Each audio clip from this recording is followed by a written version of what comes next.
কি বিয়া করলি বাবা মদন, 14 গোষ্ঠী খাওয়াইলি সদন। কয় এটার মানে কি জানেননি?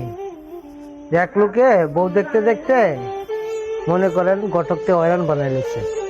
তো ঘটক লাগ কইরা তার এক ছেলেরে মেয়ে সাজায়া দেখাইছে। দেখানোর পরে তার তো পছন্দ হয়েছে, হওয়ার পরে এটা বিয়া করছে। বিয়া করার পরে যখন বাসর রাত করতে গেছে না, তখন তাও ছেলে সেও ছেলে, এক ছেলেরে দিছে কাম করিয়া। দেওয়ার পরে পরের দিন সকালে উঠে কেমনে করবো যে বউ আমারে কাম করে দিছে, মানে খুব দ্রুত বিষয় টিসা লইয়া 1 সপ্তাহের ভিতরে মনে করেন প্রবাসে আইসা বসছে।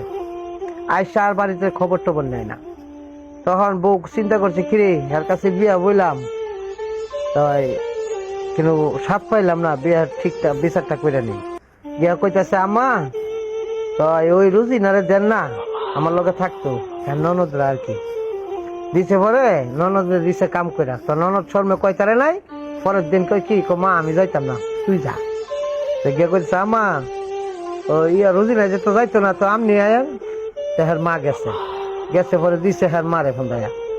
দেওয়ার পরে কইতাছে সকালবেলা উঠটা পুতরে ফোন দিয়া, কি বিয়া করে থুয়ে গেলি বাবা মদন, খাওয়াইলি 14 গোষ্ঠী সদন। কইস না গো মা দুঃখের কথা, আইজ জানে আমার হুগার ব্যথা।